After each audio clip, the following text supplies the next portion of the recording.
Good morning, good evening, good afternoon, and remember, context is everything. Media Network. Founder and CEO John Michael is reading a textbook, another textbook cover to cover. Today, we are on Chapter 3, Section 7, Leaders in the Middle Colonies. This is all about the English colonies in the United States. This is a 1940 American history textbook from a Catholic school. The Middle Colonies. Chapter 3. Peter Stuyvesant. A strong character. Among the famous men of the New Netherlands was Peter Stuyvesant. Stuyvesant. Stuyvesant. He was born and spent his boyhood in Holland. His father was a minister. As a young man, Peter grew tired of the quiet and orderly family life. He wanted to lead an active life. He became a soldier. While fighting a battle in the West Indies, Peter Stuyvesant lost one of his legs. He suffered this great physical loss without complaining. Peter Stuyvesant was a big man with a loud voice and a bad temper. He was a brave and honest man. In fact, the fact that he was a very determined man sometimes caused trouble. People did not always understand why Peter Stuyvesant didn't understand things, or did certain things. Jeez, rough. Trouble with England. The English had colonies in the north and south of the New Netherlands. It was not very pleasant to have two groups of English settlers separated by a rival colony. The English were jealous of the success of the colonists of New Netherlands. They had causes for jealousy. And the first cause was the trade in the New Netherlands were becoming rich. Traders in New Netherlands were becoming rich through fur trade with the Indians. 2. The farmlands held by the patroons yielded good crops. And 3. New Amsterdam was an excellent harbor. The English decided to take New Netherlands.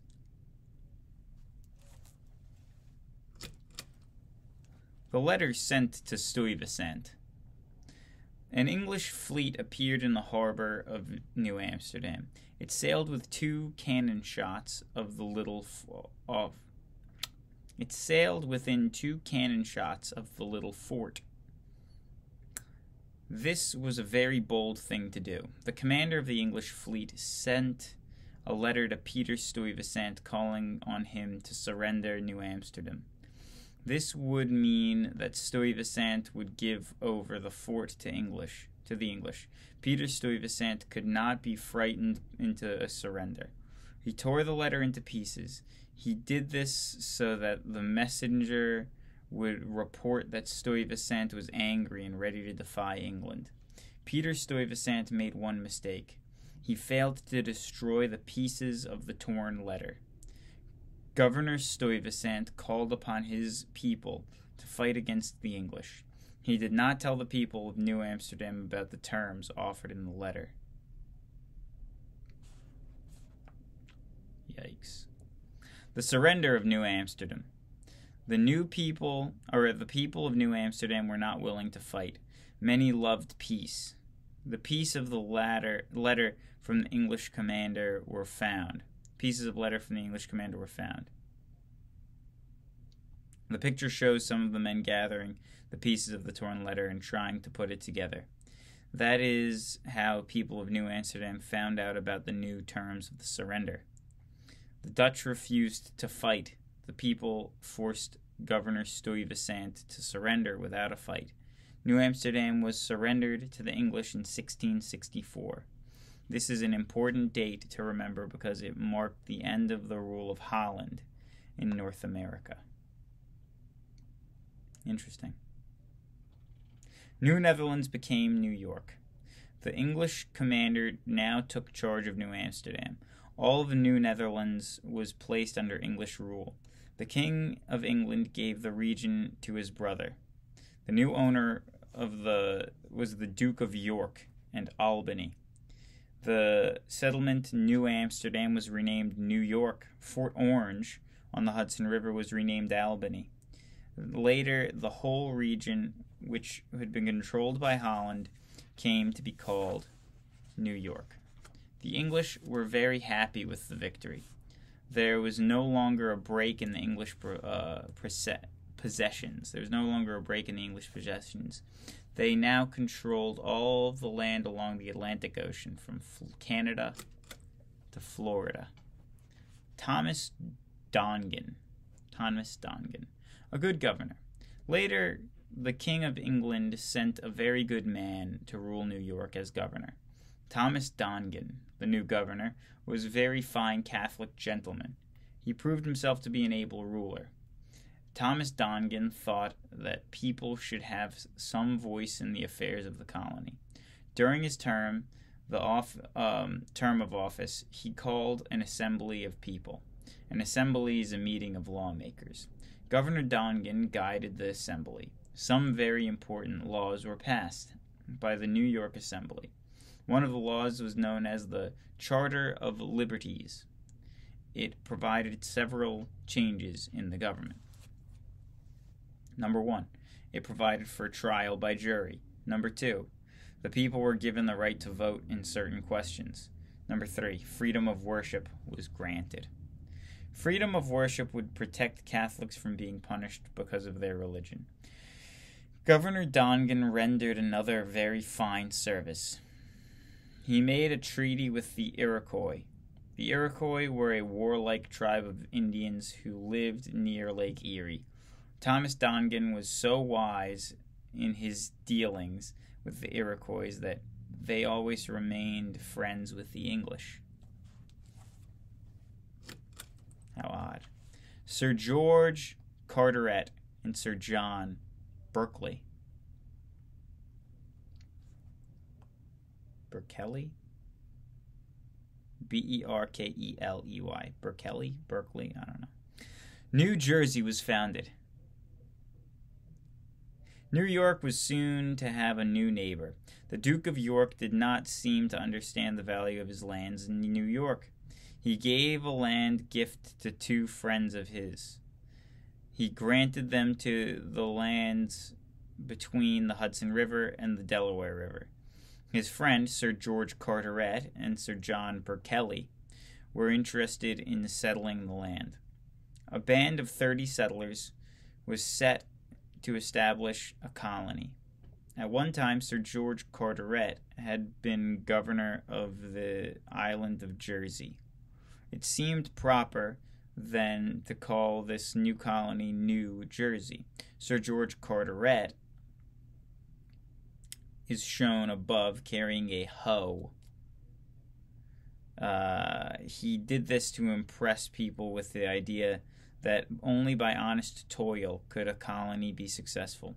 The town was laid and called Elizabethtown. The next year, some Puritans moved from Connecticut to New Jersey. The Puritans built a town called Newark on the Passaic River. Settlers moved into New Jersey in large numbers. All was not pleasant in the new colony. Roman Catholics were denied freedom of worship there. The Indians were friendly to New Jersey, and New Jersey became a prosperous colony. New Jersey. So, just going to make a little note, like a sticky note here, because this might be interesting information for me to return to at some point. So, there it is. Sticky note. Prosperous colony, New Jersey. William Penn. Young William Penn, there lived in England a famous naval officer named Admiral Penn. Admiral Penn was a very rich man. He was a good friend of the King of England. The king admired Admiral Penn. Admiral Penn was very proud of his son William. Young Penn was a student at Oxford University.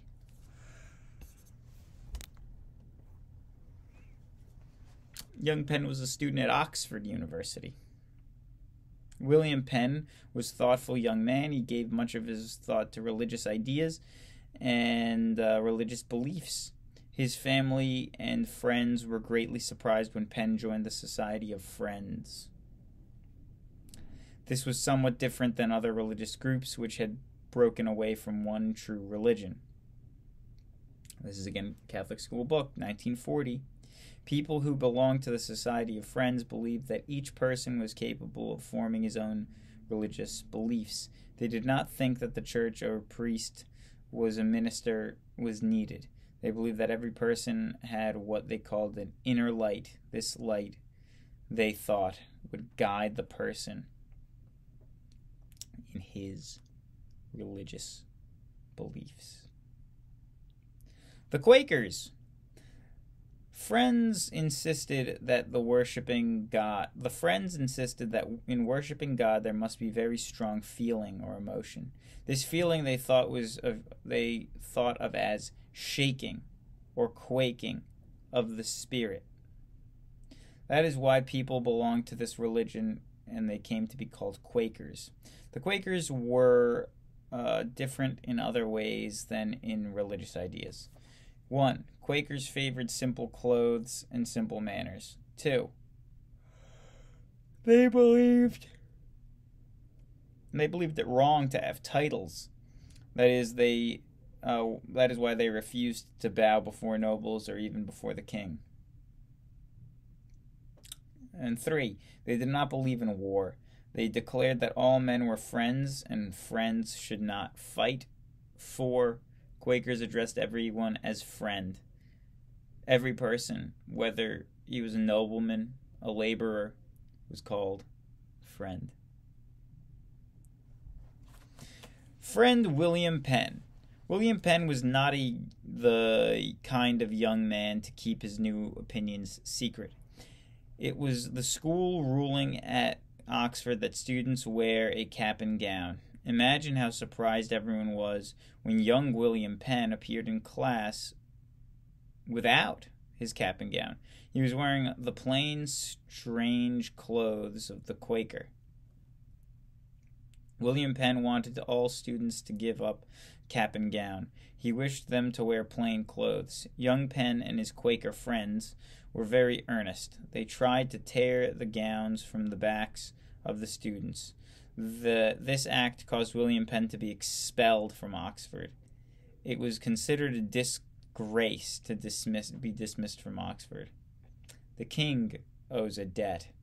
Sometime later, Admiral Penn died. He left a large sum of money to his son, William. Young Penn might have received a larger sum of money but for the fact that the admiral had loaned money to the king.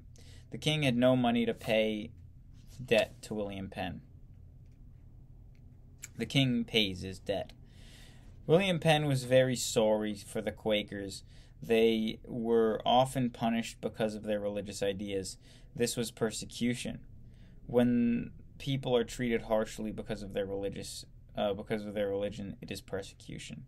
The persecution of the Quakers caused William Penn great sorrow. When William Penn got an idea. He thought it would be a good thing to have a place in America for the Quakers. They would be able to practice their religion. When William Penn went to the king and asked to grant him land for America, the king liked young Penn. The king knew that he owed a great debt to Penn. There was no way that the king could pay the debt with money. Penn's request for land seemed reasonable to the king. There was plenty of land in America. Then, too, the land would cancel the debt. So the king gave William Penn a large grant of land. Every year, William Penn was to send the king 2 beaver skins. The founding of Pennsylvania. The grant of land given to William Penn was just to the north of Maryland, that it had one disadvantage: it had no sea coast. The king named the land Pennsylvania. This means Penn's woods. William Penn was shy, and he feared that some of his friends would think he was proud. They might think he had the land named in his honor. The king settled this worry. He said that it was named in honor of his friend, Admiral Penn, father of William Penn. Friend to the king. William Penn set his mind on the task of making a colony in America. It was autumn of the year 1682 when William Penn and his friends sailed up the Delaware River. He looked for a place to make a new settlement. There was a little town located at New Castle. The settlers at New Castle were Quakers and Swedes. They had come to America earlier. The little party led by Penn sailed further up the river. Here Penn found a place which he thought was suitable for a settlement. Philadelphia. William Penn chose a good name for the settlement. He called it the town Philadelphia, which means brotherly love. The city was laid out on an orderly plain. All streets were at right angles. The Great Treaty. William Penn made a treaty with the Indians. The Quakers and the Indians promised to live together as neighbors and friends. The Quakers were always fair and just in their dealings with the Indians. This great treaty was never broken. Success of the Quaker colony. The fame of the colony spread far and wide. Settlers flocked to Pennsylvania. They came not only from England, but from Ireland, Scotland, and Germany. Philadelphia became a prosperous city. Today, Philadelphia is one of the most important cities in the United States. Today meaning 1940. I'm sure it's still important, though. This state, often called the Keystone State,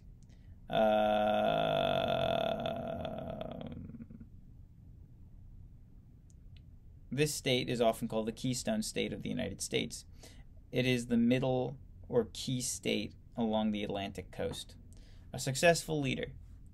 William Penn proved himself to be an able leader in many ways. 1. He held the trust of the people. 2. He won goodwill of the Dutch, English, and Swedish settlers who were already in the region. And 3. He made a great treaty of friendship with the Indians. The Quakers and the Indians never quarreled. The smallest of the middle colonies, New Sweden. England and Holland were not the only countries to settle in the middle colonies. Sweden, too, sent out colonists. The Swedes began their settlements not long after the Hollanders settled in New Amsterdam. Indeed, the first governor of New Amsterdam, Peter Minuit, helped the Swedes found their settlement. The Swedes bought a tract of land from the Indians. It was located near the present-day city of Wilmington, Delaware. About 500 settlers moved into the region, which is now the state of Delaware. When William Penn obtained the charter for his colony, he became the governor of the land and occupied by the Swedes. Delaware was given its own government in 1712. Delaware was not really independent. The governor of Pennsylvania was the governor of Delaware for many years. But don't they say Delaware was the first state? I don't get it. Either way, Pennsylvania, William Penn, Admiral Penn, Philadelphia, city of brotherly love, Quakers, the Treaty of Friends. God bless.